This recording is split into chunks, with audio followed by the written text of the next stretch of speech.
6 SUVs blocked Westwood Drive when Calvin Mercer opened his door. Sunrise, DeKalb County, Georgia. The woman he'd given his last $27 to stood flanked by federal escorts. Isaiah watching from the kitchen. Cold December air. But what came next destroyed everything Calvin knew. Meredith Kline hadn't come to thank him, she'd come because he was the only warehouse worker who touched Apex Freight's fraud network and survived with integrity intact. They'd fired him 8 months ago for flagging shipping weight discrepancies that didn't match between origin and destination. The gas station wasn't chance. Federal compliance positioned her where Calvin's pattern recognition, the same instinct that cost him his job, would notice her fear and respond. Drop a comment where you're watching from and subscribe before the pattern you ignored becomes the trap you're standing in. Because Calvin is about to discover what $27.83 really purchased when the people he exposed started watching him back. 6 black SUVs blocked Westwood Drive at sunrise, engines idling in formation. Calvin Mercer stood at his apartment window, watching men in dark coats emerge. Their movements coordinated in a way that made his stomach drop. The street looked wrong, and when Mrs. Adiola's door across the breezeway closed quietly, Calvin understood his neighbors had already decided this wasn't their problem. 6, Dad. All black. Same kind. Isaiah's voice came from behind him, small and careful.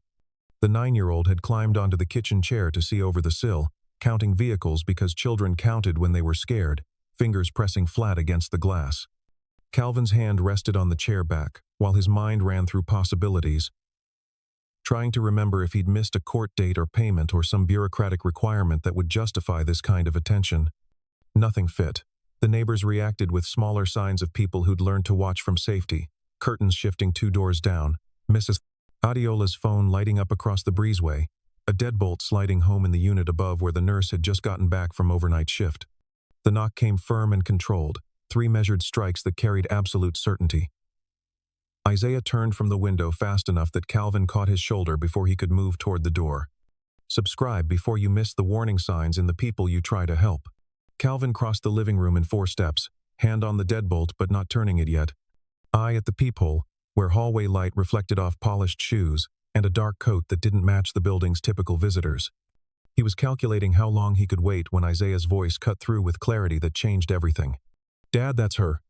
Calvin's hand froze on the deadbolt. He looked back at his son, both hands pressed to the window now, staring down where a woman had stepped from the lead SUV.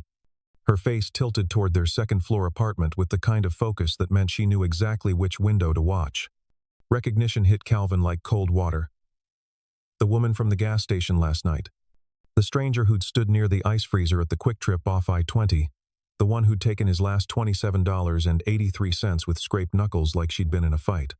The woman whose fear had seemed genuine enough that Calvin had emptied his wallet without asking questions that were now screaming in his head. That miscalculation was now idling outside with engines running and exhaust clouding the December cold air.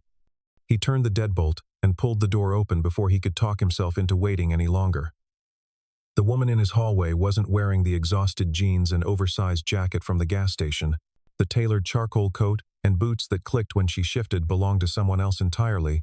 Flanked by 2 men in dark suits, whose hands stayed visible, but whose eyes moved past Calvin into the apartment, with the trained efficiency of people who noticed exits before faces. She met his stare without flinching, and when she spoke, her voice carried none of the flatness from the night before, no exhaustion, no fear, just clean authority that made the transformation complete. Mr. Mercer, my name is Meredith Kline, and I need to come inside.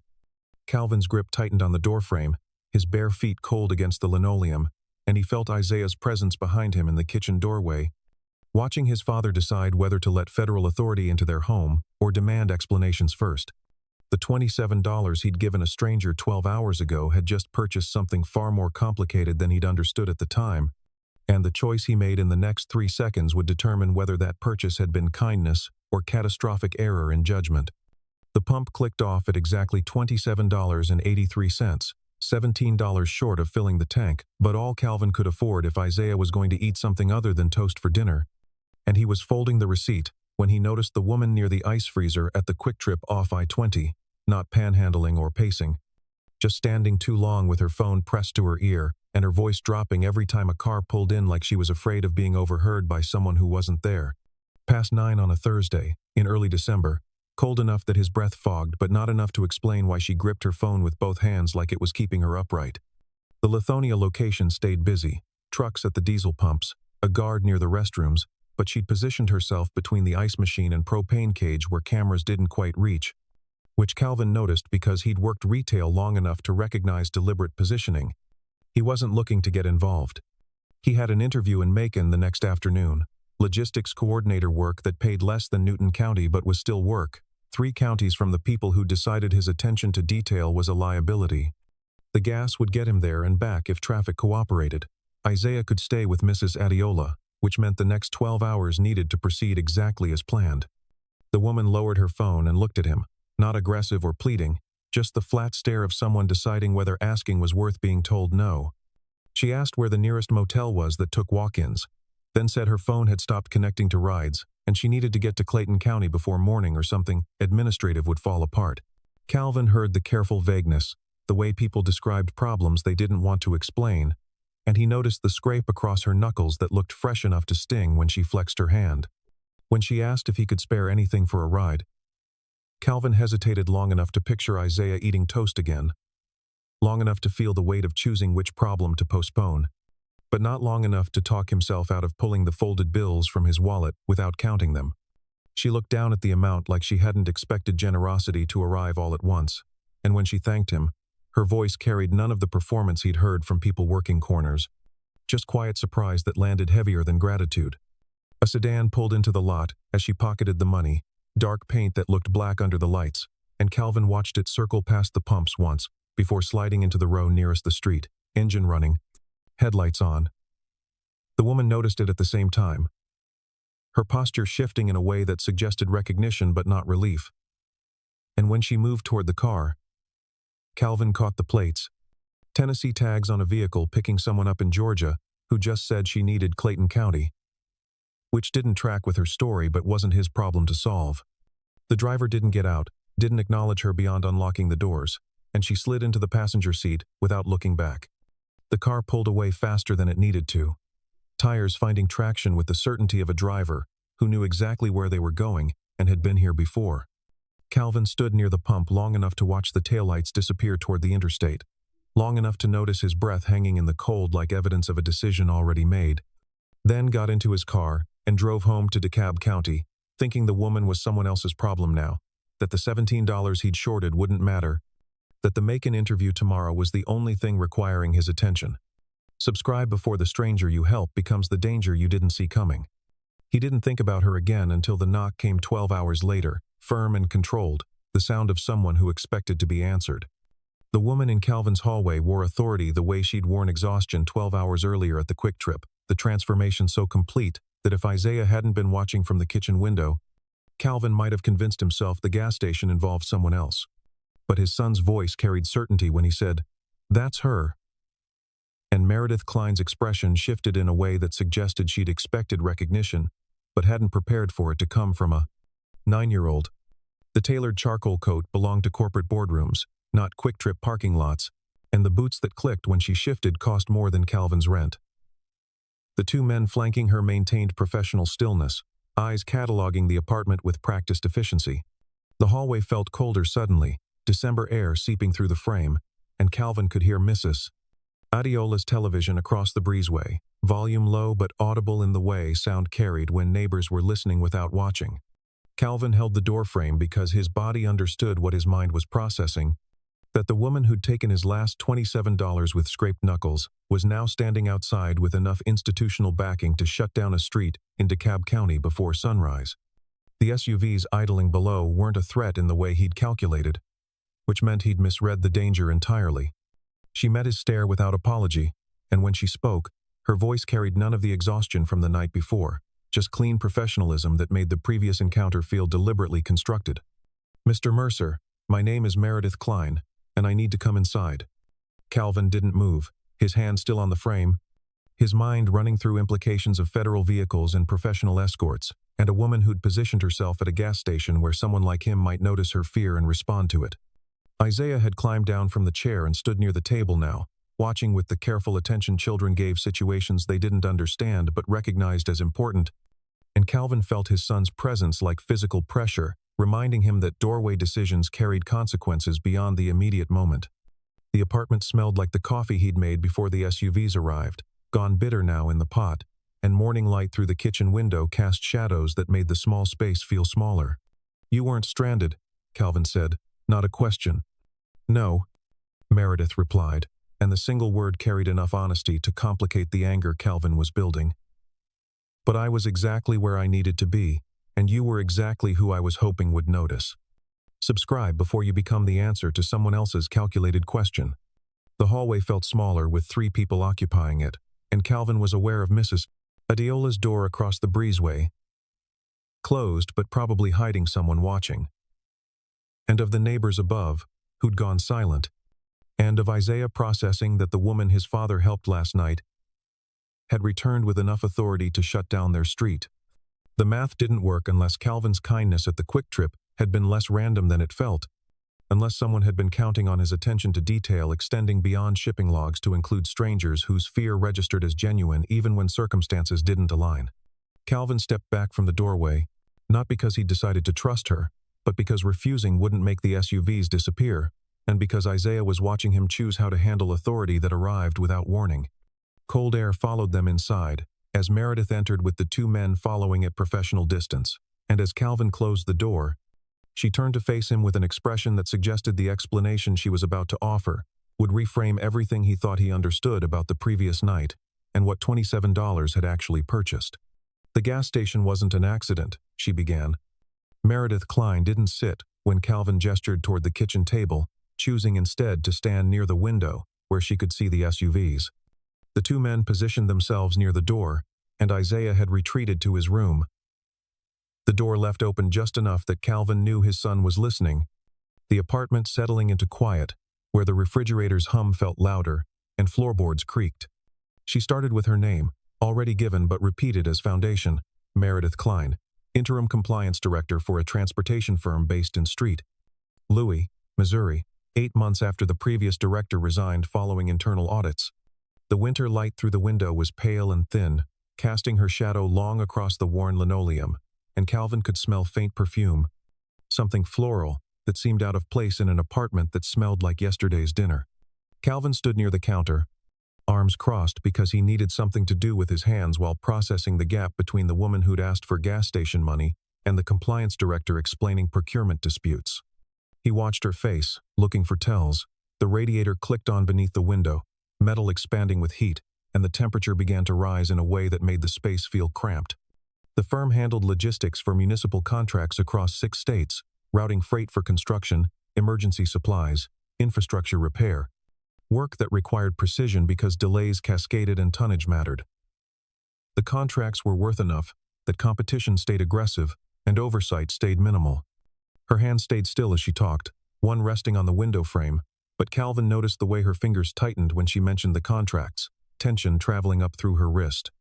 Meredith had become a problem 6 weeks ago when she'd flagged routing inconsistencies, overweight loads on routes that couldn't handle them, fees for freight that never arrived, billing for services existing only in documentation. The patterns suggested intentional design. When she presented her findings, the response was reassignment and suggestions that her interim status made her less qualified to interpret data. Meredith understood organizational language well enough to know when she was being moved away from information she wasn't supposed to keep noticing. The pressure campaign started subtle: missed meetings, lost emails, colleagues who stopped making eye contact. It escalated 2 weeks ago when she was driven to Lithonia, left without phone or identification, until she understood that some investigations ended quietly. She'd been placed there deliberately, positioned where someone might notice her fear, because the people pressuring her had made assumptions about men like Calvin, that he existed in warehouses without connecting dots, that his attention stopped at shift changes, that terminating him meant the patterns he'd noticed would stay buried. Her voice stayed level as she explained this, but Calvin could hear the slight rasp underneath, the sound of someone who'd been talking for hours in rooms where no one wanted to listen. Calvin's hands tightened, and he felt the temperature shift in the way attention crystallizes when a story stops being abstract and starts touching something familiar. Meredith noticed, her eyes meeting his with recognition. "They underestimated you once," she said quietly. And in the silence that followed, Calvin could hear traffic on I-285 inches the distance, the white noise of a city that kept moving while everything inside this apartment stood still. I was counting on them doing it twice. The apartment felt smaller, the air heavier, and Calvin was aware of Isaiah listening, aware of the men near the door whose presence felt like a decision already made, aware that $27.83 had purchased more than a ride to Clayton County. The smell of coffee had faded, replaced by the sharper scent of winter air clinging to Meredith's coat, and Calvin's mouth felt dry in a way that had nothing to do with the radiator heat filling the room.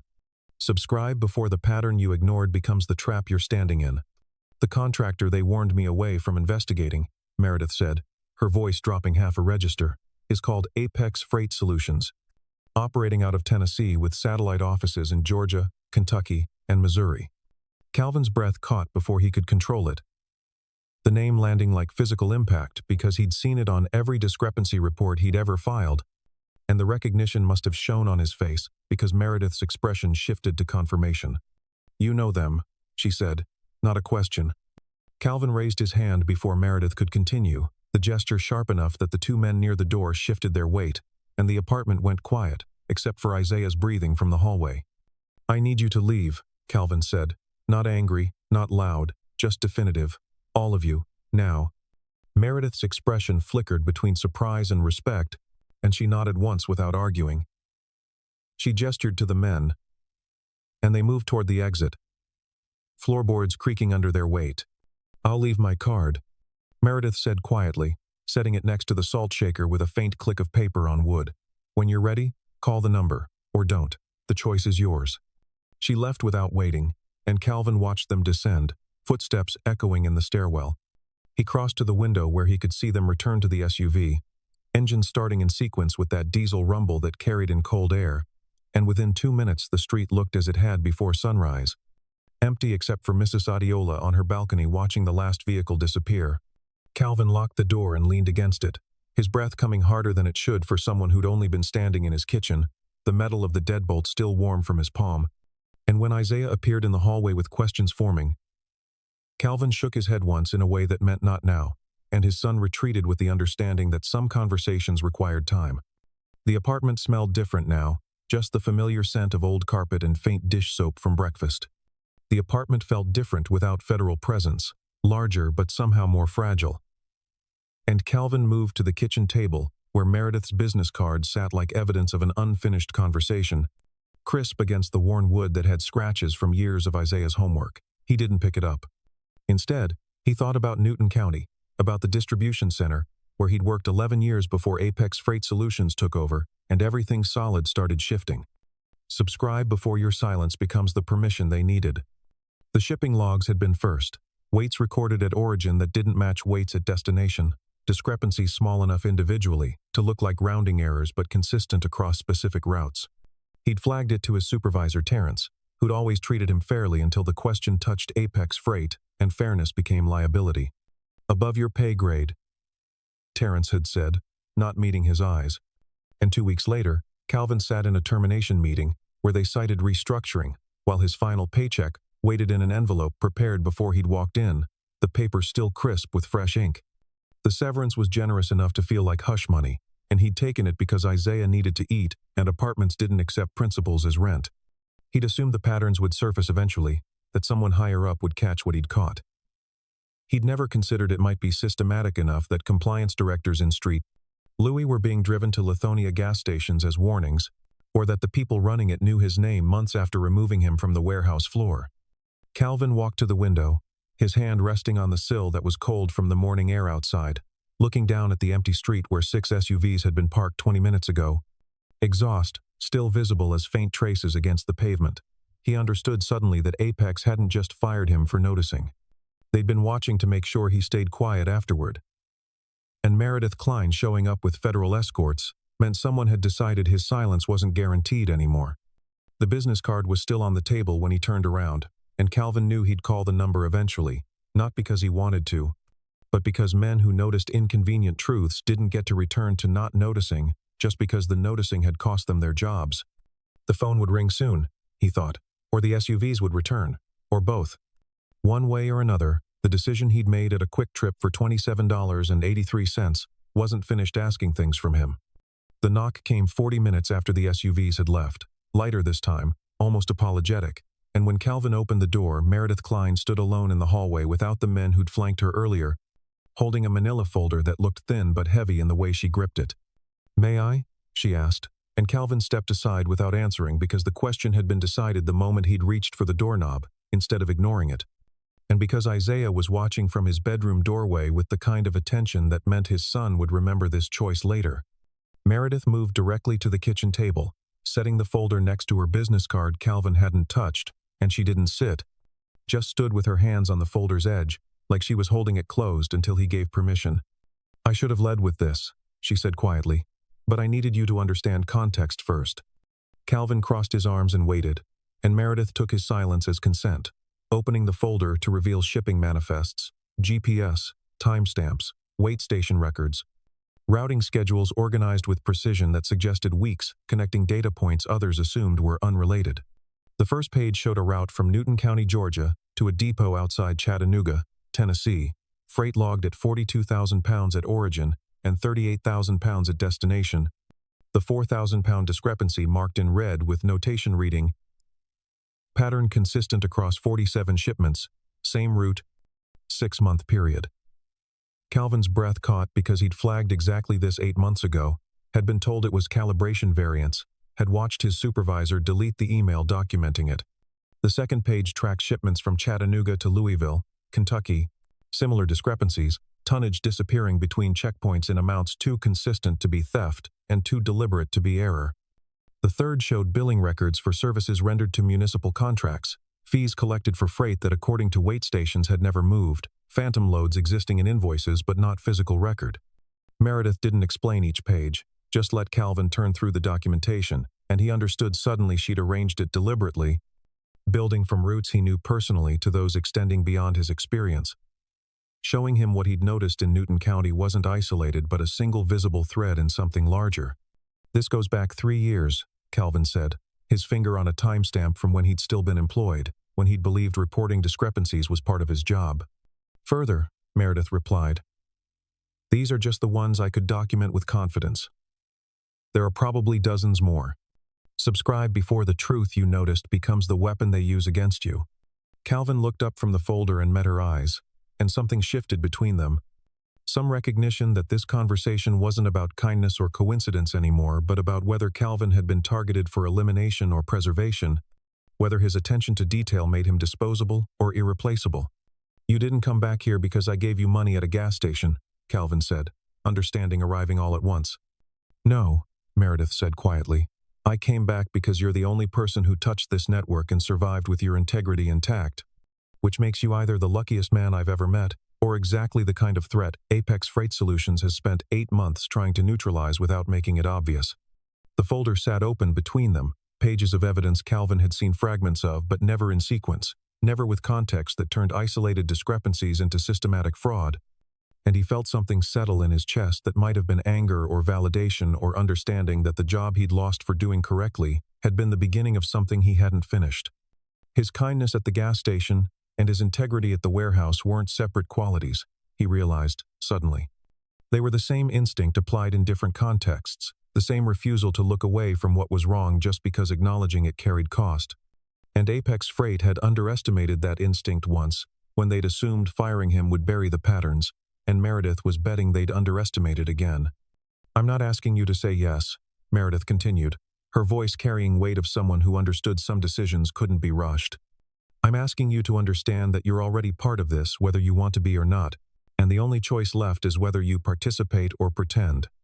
Meredith closed the folder but didn't take it when she stepped back from the table, and the gesture carried more weight than anything she'd said because it meant the decision was Calvin's regardless of what he chose, that the evidence would sit in his apartment whether he called the number on her business card or threw both into the trash and pretended the conversation had never happened. "If you say yes," she began, her voice stripped of the professional tone she'd used earlier, just factual delivery of consequences Calvin needed to hear. "Isaiah's name goes into federal databases as a dependent of a material witness. There will be conversations about protective custody that won't feel optional even when they're framed as suggestions. You won't work in logistics again, not in Georgia, probably not in the Southeast, because the people running this network have long memories and retaliation doesn't always look like violence. Calvin felt the apartment shrink around the implications, around the idea that saying yes meant uprooting everything he'd built for Isaiah in DeKalb County.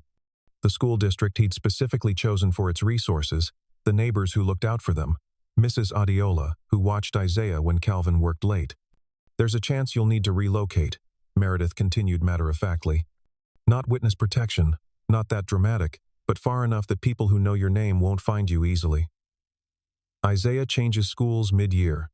You explain to a 9-year-old why the truth you taught him to value just cost him his friends and his home. Calvin's hands gripped the chair back hard enough that his knuckles went pale, and he understood Meredith wasn't trying to convince him. She was making sure he couldn't claim later he hadn't known the cost. "And if I say no?" Calvin asked, though he suspected the answer wouldn't offer the safety he wanted. Meredith met his eyes without flinching. "The fraud continues. Overweight trucks keep running routes that can't handle the tonnage, and eventually one loses control on a mountain pass or a bridge gives way under loads that exceeded engineering specs, and people die because the numbers you noticed 8 months ago kept getting ignored." She let that settle before continuing, quieter now. "You teach Isaiah that noticing injustice means nothing without action, that integrity is something you perform when convenient and abandon when it costs too much. And the contractor already knows you know, Calvin. They've known since they fired you. Staying silent doesn't make you safe, it just makes you complicit." The apartment was quiet, except for Isaiah's door closing softly, and Calvin realized his son had heard every word, had heard the choice laid out in terms that made neither option acceptable. Subscribe before the choice between your child's safety and your integrity tears you apart. Meredith picked up her business card from the table, the only thing she'd take, leaving the folder behind like a weight Calvin would carry whether he wanted to or not. "The SUVs are leaving now," she said. "We won't come back unless you call. What happens next is entirely your decision." She moved toward the door, and Calvin didn't stop her, didn't ask for more time or better options. And when she stepped into the hallway, she turned back with an expression that suggested she understood exactly what she was asking him to sacrifice. "For what it's worth," she said quietly, "they were wrong about you. You're not the kind of man who stays quiet just because it's easier." The door closed, and Calvin crossed to the window in time to see the SUVs pull away from Westwood Drive in coordinated sequence, 6 vehicles disappearing into early morning traffic like they'd never been there. And the street returned to ordinary silence while Calvin stood holding a choice that felt less like freedom and more like falling. The neighbors emerged slowly after the SUVs disappeared, doors opening with cautious timing. Mrs. Adiola was first, stepping onto her balcony with coffee that had probably gone cold, and when she caught Calvin's eye, she raised the cup slightly in acknowledgement.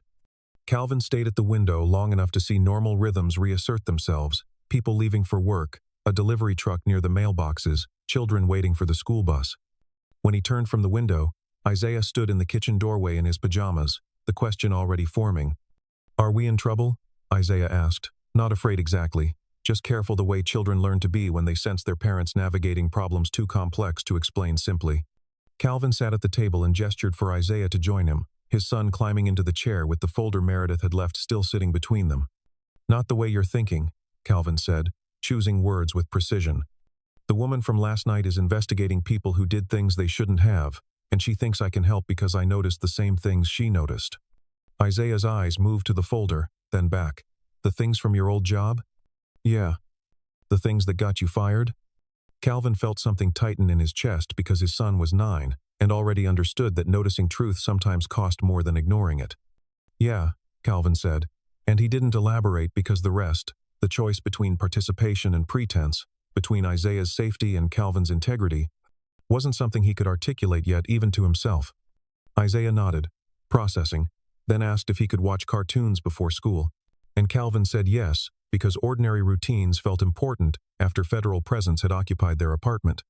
The apartment felt larger once Isaiah retreated to the living room, animated voices providing cover for the silence Calvin needed to actually open the folder and read through Meredith's documentation, organized with the precision of someone building a case. The routes extended further than he'd realized, not just Georgia and Tennessee and Kentucky but also Missouri, Arkansas, northern Alabama. A network of systematic fraud running for years before Calvin had noticed the first discrepancy. The tonnage variances suggested millions in stolen freight, but the real damage was in phantom loads billed to municipal contracts, infrastructure projects that had paid for materials that never arrived. People would die from this eventually if they hadn't already, bridges engineered for specific weight limits, stressed by loads exceeding specifications, mountain roads compromised by trucks too heavy for the grade, emergency supplies that never reached locations, needing them because transportation had been billed but never performed. Subscribe before what you know becomes the silence that kills someone. He was still reading when afternoon light shifted, when Isaiah left for school with Mrs. Adiola, who'd offered to walk him without asking questions, when the apartment settled into quiet that made every sound feel amplified. Calvin spread the documents across the table in the order Meredith had arranged them, trying to see the pattern the way she'd seen it, trying to understand how many people had touched this network without flagging it. How many had noticed and stayed silent? How many had been removed, the way he'd been removed, when they'd refused to look away? The termination meeting from 8 months ago took on different meaning now. They hadn't fired him for being difficult, or costly, or redundant. They'd fired him because he'd gotten too close to something they needed buried, and the generous severance had been payment for silence he'd accepted, without understanding what he was being paid to ignore. The phone lit up just after 6, glowing against the darkening kitchen, and Calvin looked down to see a number he didn't recognize with an area code tracing back to Missouri, and he understood immediately who was calling, even before he considered answering.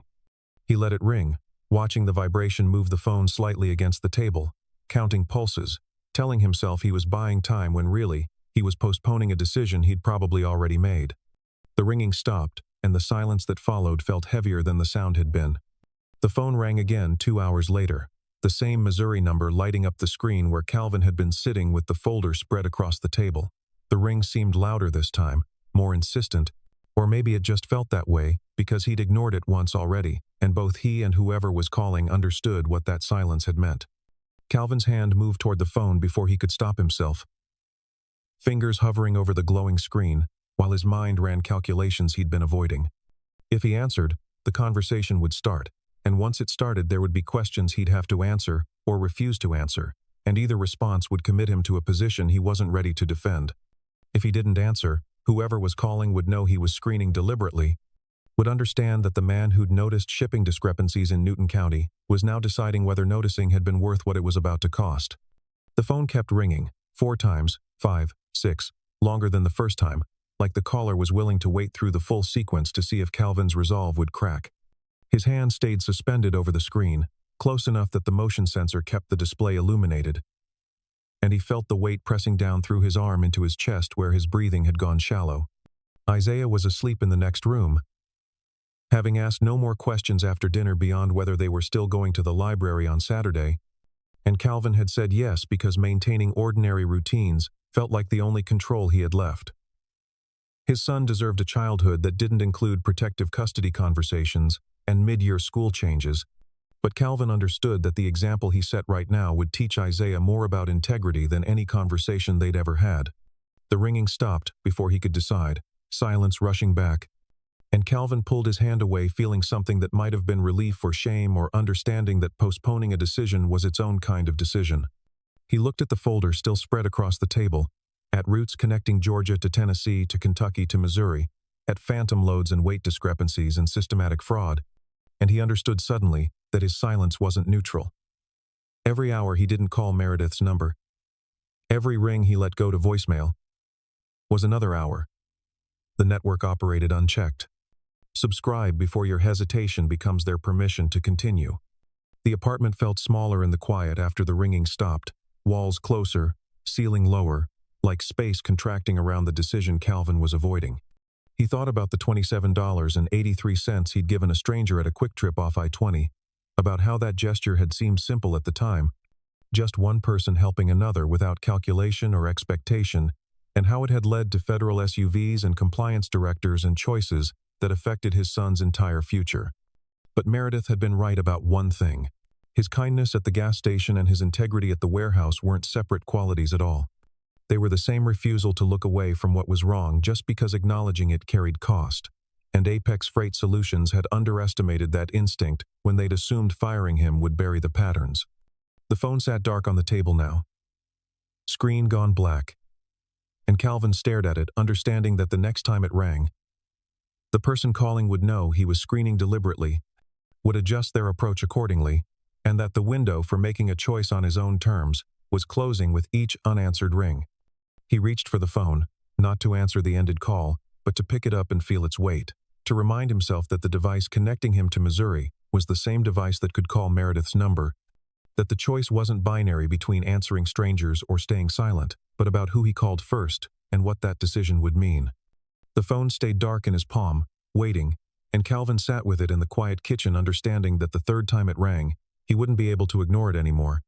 That the network of fraud, stretching across 5 states, had just sent him a second message, and that his response to the third one would determine whether Isaiah remembered his father as the man who noticed or the man who looked away.